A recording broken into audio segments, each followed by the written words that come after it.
Olá, meus amigos, minhas amigas, bem-vindos a mais um programa da nossa série Mundo em Debate, mais uma vez aqui pelo Singularando Vestibulares. Eu sou o professor Marcelo Correia e hoje escolhi trazer aí a notícia, essa tragédia que certamente vocês acompanharam, né? O terremoto lá no Marrocos. Até assunto que vamos colocar aqui no papo nosso, né? Nós tivemos agora a reunião do G20, foi lá na Índia, e o Lula foi o alvo das atenções porque o Brasil assume a presidência do G20 em dezembro desse ano. E em uma das falas, o Lula cometeu um pequeno deslize, né, associando o terremoto a o que hoje está sendo chamado aí de eventos climáticos extremos.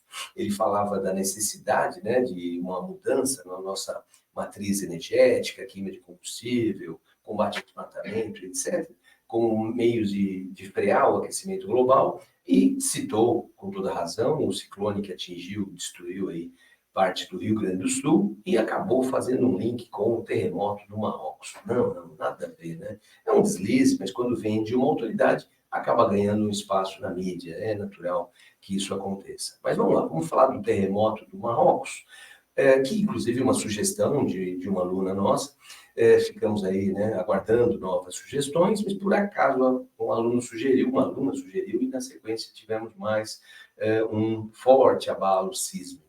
Mas vamos lembrar que esse ano aqui nós já tivemos três abalos de grande proporção. Olha aqui essa matéria da BBC News Brasil, de fevereiro desse ano, ó, terremoto de magnitude 6,4 atinge área da Turquia e já devastada por antigos tremores. Inclusive atingindo parte da Síria que é país vizinho, né? Passou de 40 mil mortos. Né? Normalmente você tem um terremoto, você tem as chamadas réplicas, né, que ocorrem na sequência, obviamente, e o número de mortos vai se estendendo. Infelizmente, os números aqui desse terremoto agora, né, do Marrocos, esses números, infelizmente, vão subir. Temos aqui, ó, mais uma notícia deste ano, né, também, ó, terremoto de magnitude 6,4 atinge costa do Chile. Também um forte terremoto, né? E esse que acaba de acontecer, terremoto no Marrocos deixa 2.122 mortos, como eu disse, vai subir, infelizmente. É assim, o acesso é muito difícil e com o tempo esses números vão aumentar, não tem muito o que fazer. Né? Tremor é o mais letal do país desde 1960, lembrando que ocorreu próximo a Marrakech. Marrakech é patrimônio mundial da Unesco.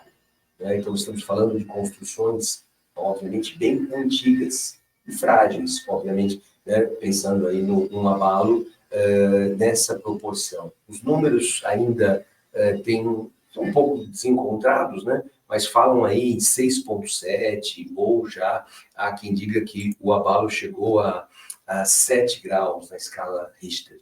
Então, temos aqui a localização nessas imagens, Marrocos. Marrocos fica no norte da África. E ali nós temos uma cadeia montanhosa chamada Cadeia do Atlas. É uma área de encontro de placas tectônicas. Daqui a pouco a gente dá uma olhada nisso, né? E aí você tem o quê? Você tem uma particularidade desse terremoto que ele aconteceu somente a 18, olha, temos aí no texto, 18,5 quilômetros de profundidade. Né? Quando nós analisamos ou verificamos aí os estragos e tudo mais de um terremoto, a gente pensa muito no epicentro, né? Lembra desse conceito, epicentro. O que é o epicentro? O epicentro é o ponto superficial, né? Imediatamente acima de onde a energia foi liberada. Esse ponto, né, onde a energia é liberada é o hipocentro. Né? De vez em quando aparece um texto dizendo que o epicentro foi a somente 18 quilômetros de profundidade. Não, epicentro é a superfície. Hipocentro é o local exato onde a energia foi liberada. Quando pensamos num terremoto, claro que os graus na escala Richter, isso é importante, é um registro importante. Mas o hipocentro é muito importante também. que é exatamente a profundidade. 18 quilômetros, né, de hipocentro é muito raso.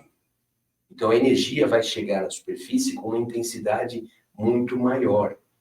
É porque a gente pensa muito na tal escala Richter. E quais as consequências? Até 2 graus, 3 graus, 4 graus, né? O registro mais intenso que a gente tem chegou a 9.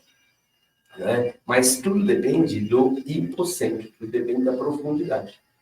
Né? Então, nesse caso, a profundidade foi muito pequena. Né? Depois, uma outra coisa que a gente quase não leva em consideração é o horário do terremoto. Né? Olha, vamos ver aqui no texto. Às 23 horas e 11 minutos no horário local, 19 aqui em Brasília. Por que isso é importante? Porque um terremoto em si, digamos que o terremoto não vai matar ninguém.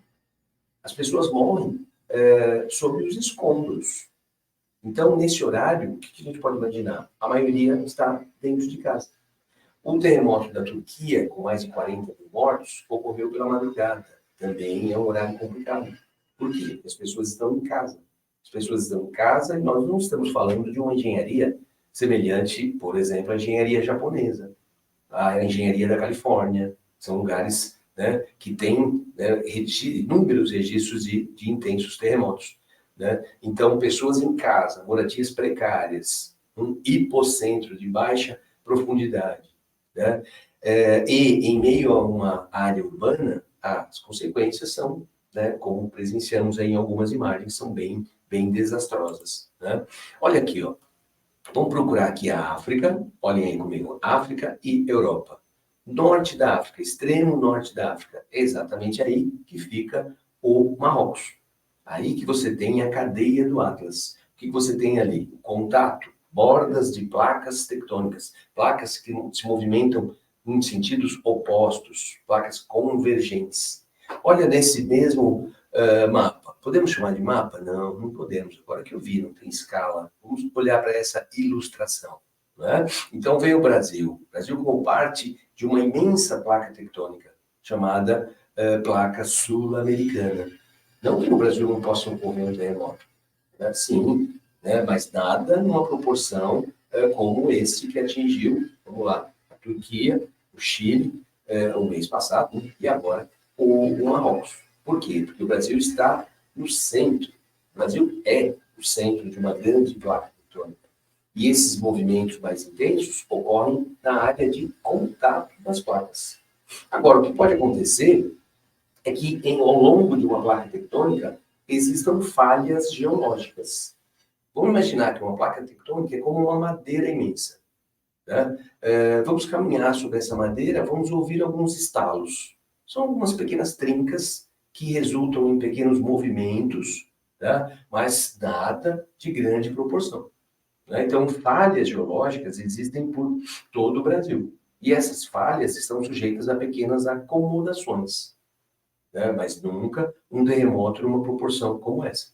Tá? Então, olha bem onde fica aí o Brasil, olha direitinho o norte da África, em contato ali com a Europa. Nesses lugares, os terremotos são bem mais intensos. Dá uma olhada no Japão, olha a bagunça que é ali. O Japão basicamente é formado por 4 placas tectônicas. São 2 grandes, leste-oeste, e 2 pequenas, norte-sul. Inclusive, os terremotos são mais intensos no norte e sul. Por quê? Porque placas tectônicas se movimentam de uma forma mais violenta. E a energia liberada nesse momento, que é o terremoto, e essa energia se dissipa ao longo das placas. São registradas a centenas, milhares de quilômetros de distância. Mas o estrago é, obviamente, no epicentro, que é o local imediatamente acima do hipocentro, o local onde a energia foi liberada. Esses conceitos são importantes aí para algumas questões, ou para entender melhor a matéria, obviamente. Né? E para encerrar, nós temos aqui a escala Richter, que é a escala que mede a energia dissipada. Então, você tem um sismógrafo, né, registrando a energia. Agora, ao lado, nós temos os efeitos. Então, como temos aqui, ó, me ajudem aí, menor que 3,5, geralmente não sentido, mas é gravado, é registrado.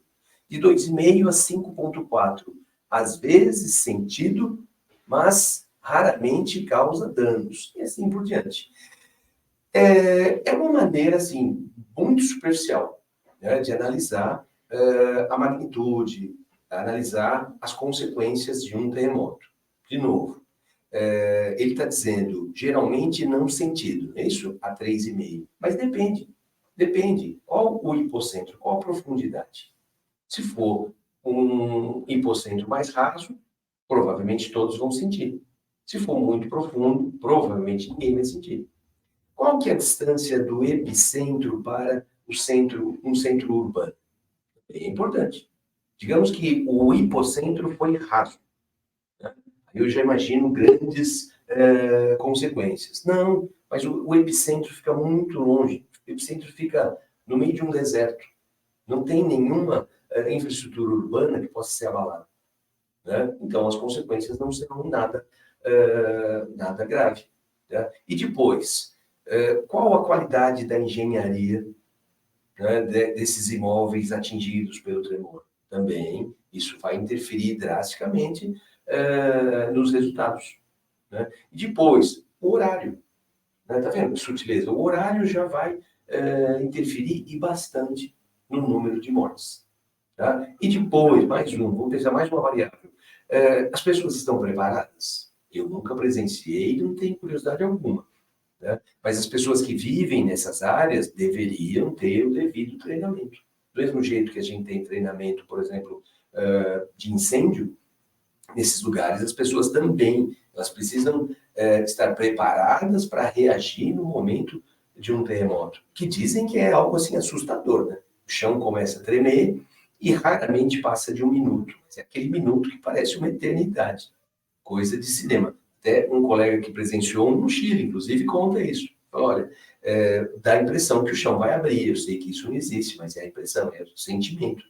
Mas dá mais medo da correria, né, de pessoas que não estão preparadas, principalmente quando é área turística. Dá mais medo da correria, do desespero, né, do que do próprio tremor. Mas as pessoas precisam estar preparadas. Tudo isso vai resultar num número maior ou menor, né, de danos materiais e vidas que infelizmente se perdem aí. Tá bom? Então é isso. Até o nosso próximo papo. Até mais. Tchau.